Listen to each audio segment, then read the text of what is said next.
What would you say to people okay, I don't want to say people who want a similar career because I feel like, and I don't know if this is changing, but people never told me that I could have the kind of career that I had. They were just like, well, eventually you're going to have to sit at an office and have a job. And I was like, I don't think I can cope with that reality. So I really floundered for a really long time struggling with that.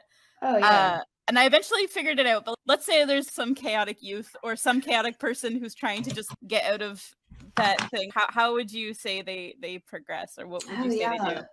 So the hardest thing for me was actually taking the pay cut. That was the thing. And I was able to do it because my partner got a good job, and also because crossing the border represented a pay rise, not a pay cut. So your advice is marry rich. One, marry rich. It's never been bad advice.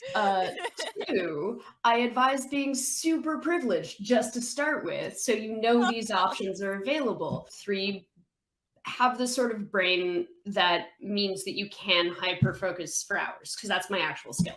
Is if I drink the coffee, I can do the thing. But the real advice is, when you're bored and when you're tired and when you're jealous of someone, what you should do is walk towards that feeling, because it's still a feeling, and that feeling will drive you to places that your brain won't.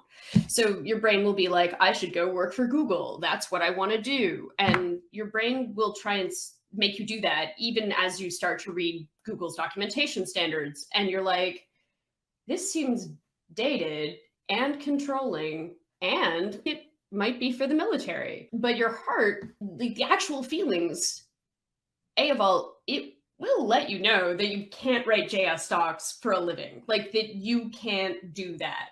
You will think something like, oh, this is stupid and should be automated.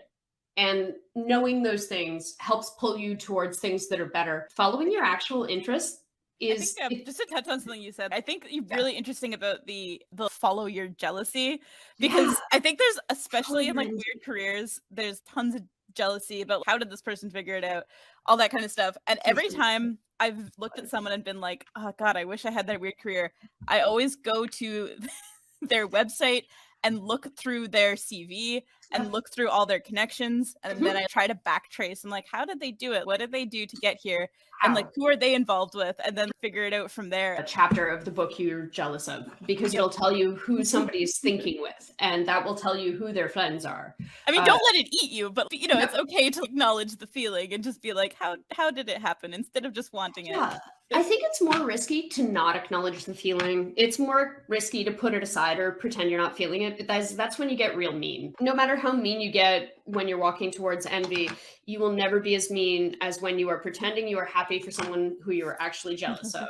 And so I think that's really key advice. And that's what I've actually followed all my life. I got it from, I think it was from Molly Krabappel, but it must have been before that, because I was definitely doing things for spite before that.